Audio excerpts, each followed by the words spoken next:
इस कार्यक्रम के पुण्यार्चक हैं सेठी छाबड़ा परिवार निवासी गुवाहाटी एवं कोलकाता। श्री कवरीलाल जी सेठी एवं श्री सुमिरमल जी छाबड़ा की स्मृति में श्रीमती रतनमणि देवी सेठी, श्रीमती इंदिरा देवी छाबड़ा, श्रीमती प्रीति जैन, श्री सुरेंद्र जैन, सलोनी जैन, श्रीमती रिया जैन, श्री सिद्धांत जैन, श्री अजीत जैन, श्रीमती मोनिका जैन, आयुषी अर्नव, श्रीमती रितिका जैन, श्री विनीत जैन, विवान देवर्ष, पुत्री एवं दामाद श्रीमती रितु चूड़ीवाल, श्री सुधीर चूड़ीवाल, दोहित्र Rishit Hardik, firm Indira logis, warehousing और logistic park, Guwahati Assam, computer vision works, विवरण घर, Guwahati, Navkar www.navkargroup.in, aluminium foam work प्रणाली, कॉलम बॉक्स, शटरिंग और वास्तु उत्पादों के निर्माता, कोलकाता।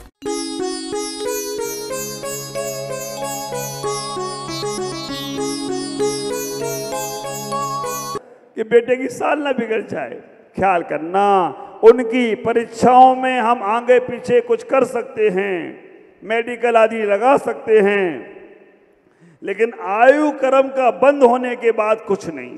कहना ये चाह रहे हैं, अगर क्रोध का समय, अगर आयु का बंद हुआ, जिस वक्त आपके मन में परिणाम खराब हैं, क्लेश वाले हैं, संक्लेशित हैं, उस वक्त अगर आयु का बंद हो गया तो समझ के रखना दुर्गतियों में जाना पड़ेगा। हमेशा नरक और तिरंज गति में ही जाना पड़ेगा। आयु का बंद अगर तुम्हारे संक्लेश परिणामों में हो गया तो आपकी गति बिगड़ेगी बिगड़ेगी। इसलिए सावधान। आएगा, क्रोध भी आएगा, गुस्सा भी आएगी, अहंकार भी आएगा। ये सब जैसे ही आए तुरंत अपने आप को संभालो। अरे मैं अगर कहीं बंद गई आयु तो मैं गति में दुर्गति में चला जाऊंगा। संभाल और संभाल कर मन के परिणामों को अच्छा कर लो तो समझ के रखना तुम्हारी सदगति से तुम्हें कोई रोकने वाला नहीं है। दूसरा उदाहरण आचार्य भगवान कहते हैं, फोटो खिंचाने गए, वो फोटोग्राफर कह रहा है कि हाथ इधर करो, वो करो। आप विचार करना, आचार्य शांति सागर जी महाराज, जब एक फोटोग्राफर ने कहा, किसी ने कहा महाराज हमें एक फोटो खींचना है, उन्होंने कहा ठीक है, खींच ली। एक फोटो खिंचाने में उसने कहा महाराज हाथ उठा दो। अब यहाँ पर हमारे पास इतने लोग आते हैं, हाथ भी कहता है निकाल के उनको ही दे दो तुम तो, क्योंकि आज जो महाराज आशीर्वाद देना है, आशीर्वाद देना, आशीर्वाद देना है। विचार करके रखना, एक बार खिंच जाए लेकिन फोटो में नहीं आया, दोबारा फिर उठाओ महाराज। शांति सागर जी महाराज के समय पर उनसे किसी ने कह दिया महाराज फोटो खींचना है, थोड़े से ऐसे बैठ जाओ। ठीक है, उनने बहुत सरल थे, बैठ गए। उन्होंने कहा महाराज थोड़ा हाथ उठा दिया। पूरा उन्होंने आशीर्वाद देने के बाद 2 दिन उपवास किया। उन्होंने पूछा क्यों महाराज उपवास? उन्होंने कहा आज हमने श्रावक के लिए हाथ उठाया, श्रावक के लिए घूमा, श्रावक के लिए ये किया, श्रावक के लिए वो किया, तो उसका मुझे प्रायश्चित करना पड़ेगा। विचार करके रखना। और वही शांति सागर जी महाराज जब दिल्ली गए लाल किला पर, तो उन्होंने फोटोग्राफर को बुलाया, इधर आओ मेरी 2-4 फोटो खींचो यहाँ पर। 2-4 फोटो खींचो मेरी यहाँ पर। पूछा महाराज आपने तो उधर उपवास कर लिया था, अब यहाँ पर फोटो खुद खिंचवा रहे हो? अब आ रही है शांति सागर जी की पुण्यतिथि, रक्षाबंधन की 1 दिन पहले ही है, बड़े धूमधाम से मनाएंगे।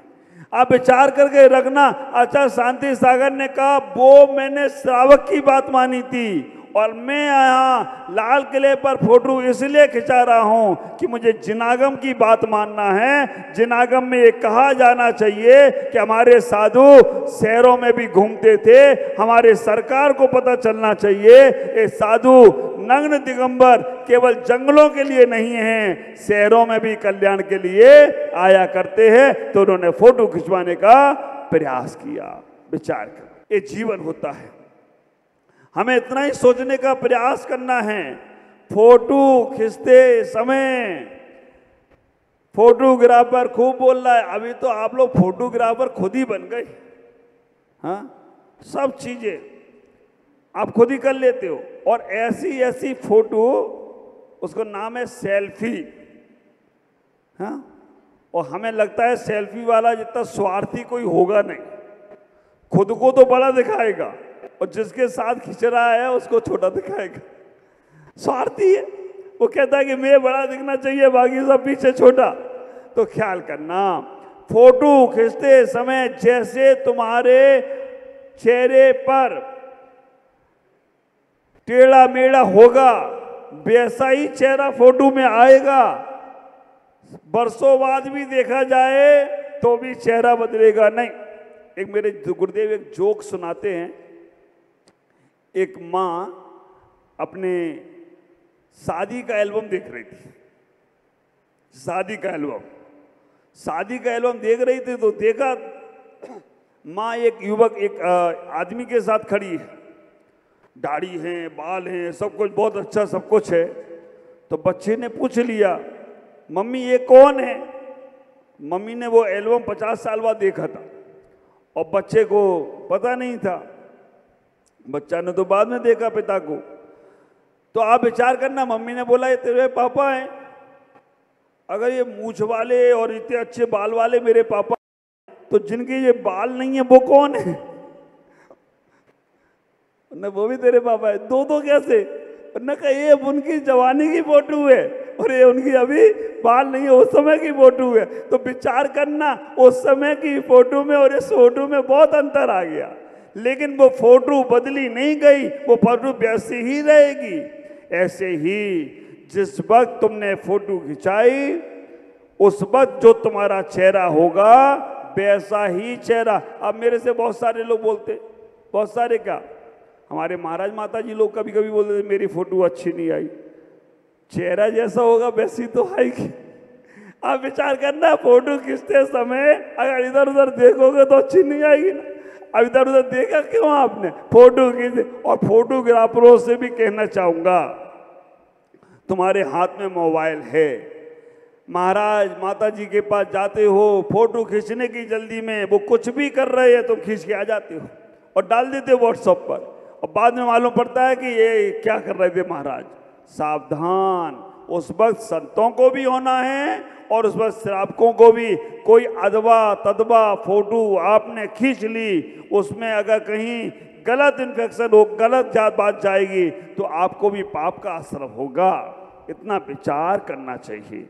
आचार्य यहाँ कह रहे हैं, आचार्य यहाँ कहने का प्रयास कर रहे हैं कि हमें अपने जीवन में अपने परिणामों को संभालना है, दूसरों की गलती की सजा में खुद अपने आप को नहीं देना है, नहीं तो हमारा जीवन खत्म होता चला जाएगा। आचार्य यहाँ कहने का प्रयास कर रहे हैं कि हम अपने आप को, परिणामों को संभालें, अपने भावों को संभालें। घर में, परिवार में, समाज में, देश में, राष्ट्र में, कहीं भी रहो, लेकिन जैसे तुम्हारे भाव होंगे वैसा ही तुम्हारा कर्म का आश्रय होगा। जैसे तुम्हारे परिणाम होंगे वैसे ही कर्मों का असर होगा। आचार्य यहाँ और कहने का प्रयास कर रहे हैं कि आप विचार करना, क्रोध का उत्तर क्रोध नहीं देना, क्रोध का उत्तर क्रोध से नहीं देना। रस्सी की गांठ लगी है, खोलना है तो क्या करना पड़ेगा? थोड़ा रस्सी को ढीला करना पड़ेगा और खींचो। गांठ खोलना है तो खींचोगे तो क्या होगा? और मजबूत बन जाएगी। विचार करना, क्रोध का उत्तर क्रोध नहीं है, क्रोध का उत्तर क्षमा है। हमारे तरुण सागर जी महाराज कहते थे, क्रोध में पतिदेव अंगारा बने तो पत्नी को जलधारा बन जाना चाहिए, और अंगारा को बुझाने के लिए जलधारा की आवश्यकता है।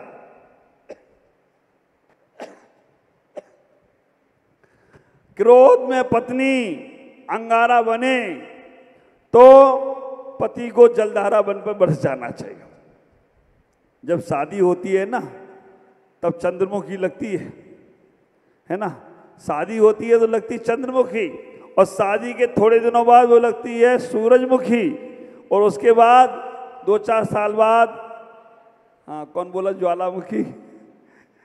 आप विचार करके रखना, हम उसकी जगह में समझने का प्रयास करें। चंद्रमुखी सूरजमुखी हो गई, अब हम ज्वालामुखी हो रही है, तो हमें क्या करना है? ज्वालामुखी से नहीं बुझेगी, उसको तो अमृत वर्षा करना पड़ेगी।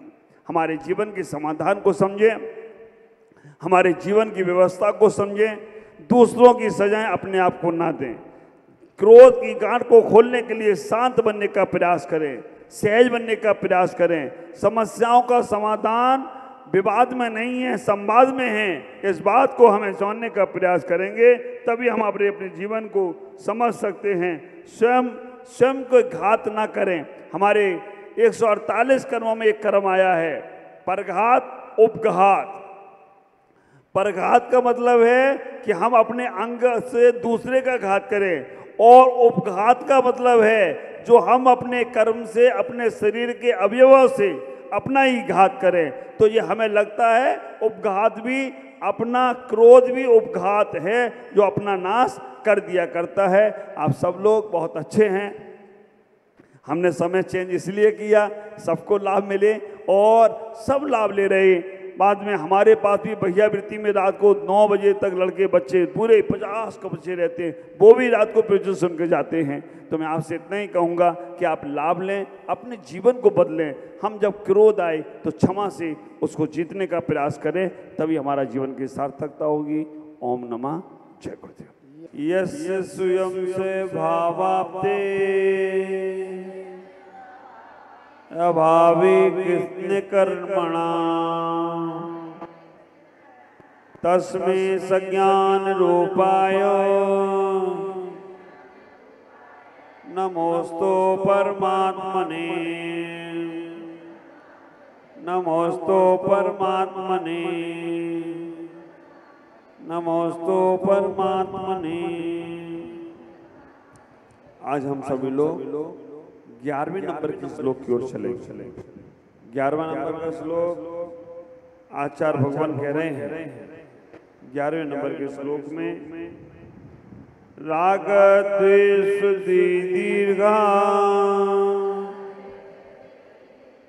नेत्राकर्षण कर्मणा अज्ञानात् सुचरम जीवा संसाराब्दो विमृतिसो। पूज्य स्वामी इस श्लोक के माध्यम से कह रहे हैं राग द्वेष दीर्घ।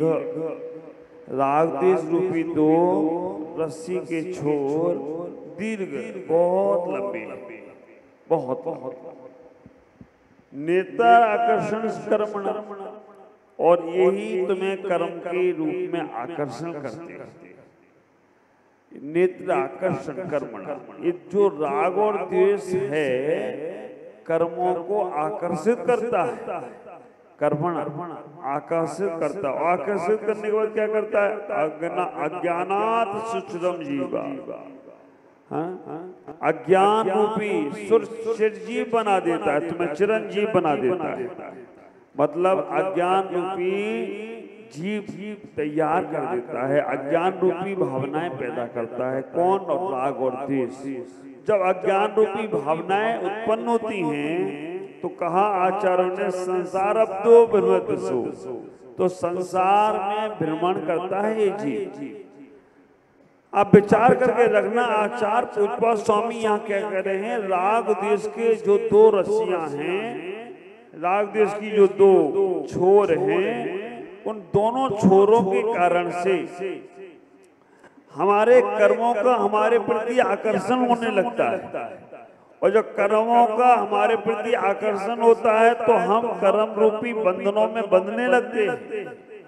और जब कर्म रूपी बंधन में बंधते हैं तो अज्ञानात् सुचिरम, अज्ञान रूपी अंधकार सुचिरम अनादिकाल तक चलता ही रहता है, चलता ही रहता है। तो जो अज्ञान रूपी अंधकार आता है तो संसार भ्रमतिसो, हम संसार में भ्रमण करते हैं, भ्रमतिसो। अब आप विचार करके रखना, संसार में भ्रमण का कारण आचार्यों ने यहां बता दिया। संसार में भ्रमण का कारण क्या है? राग और द्वेष। आप लोग करते हो कि नहीं करते हो? राग और द्वेष करते हो? आप विचार करके रखना, राग और द्वेष हमसे छूटता नहीं है। संसार की सारी वस्तुएं छूट जाएं लेकिन राग और द्वेष नहीं छूटता है। और राग का मतलब है अपनापन और द्वेष का मतलब है परायापन। राग का मतलब है अच्छा लगना और द्वेष का मतलब है बुरा लगना। राग का मतलब है आनंद में जीना और द्वेष का मतलब है संताप में जीना। राग का मतलब है संसार भ्रमण करना, विचार करना। राग का मतलब है शरीर में जीना और द्वेष का मतलब है आत्मा से द्वेष करना। आप ख्याल करके रखना, हमने ये भावनाएं बना रखी हैं, धारणाएं बना रखी हैं, और जब तक ये धारणाएं और ये भावनाएं हमारे मन में रहेंगी तब तक हम संसार से पार नहीं हो सकते। इष्टोपदेश ग्रंथ में इष्ट का उपदेश आचार्य पूज्यपाद स्वामी इसलिए देना चाहते हैं कि आप उन राग और द्वेष से बचने का प्रयास करो। और मेरे गुरुदेव आचार्य भगवान पुष्पदत्त सागर जी महाराज राग द्वेष को ज्यादा खतरनाक नहीं मानते। राग द्वेष तो बेटा है। हाँ, आप विचार करके रखना, राग द्वेष तो बेटा है। पिता से मिल लो एक बार। पिता कौन है? पिता मोह है।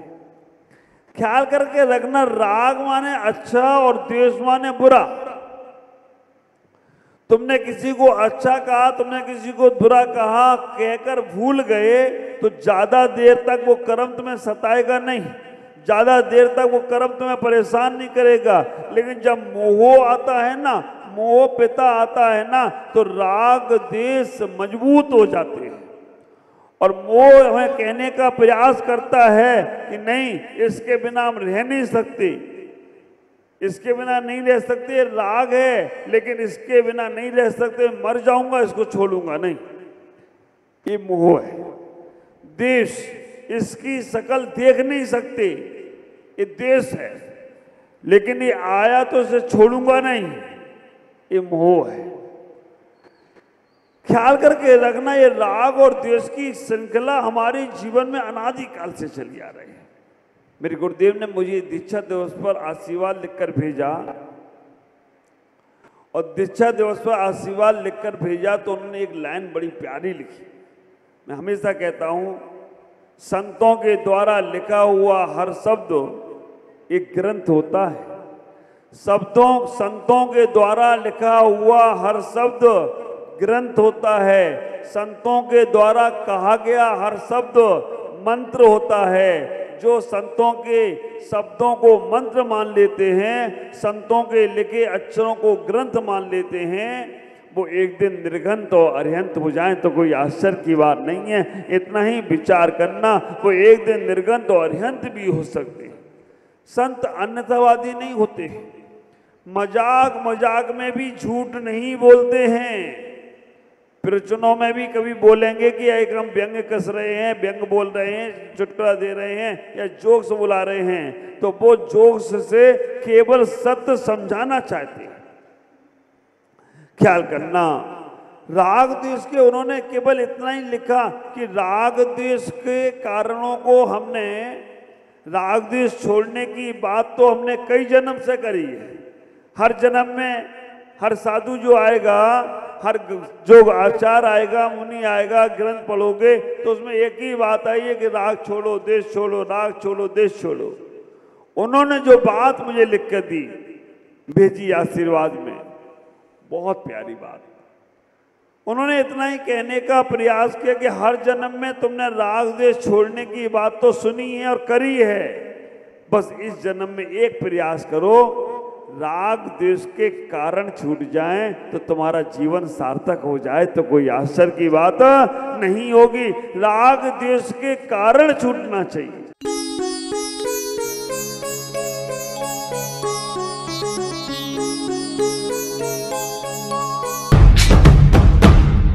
अहिंसा तीर्थ प्रणेता, अहिंसा तीर्थ प्रणेता, जय जय हो भारत गौरव, राष्ट्र संत प्रमुख सागर, स्वर्णिम स्वर्ण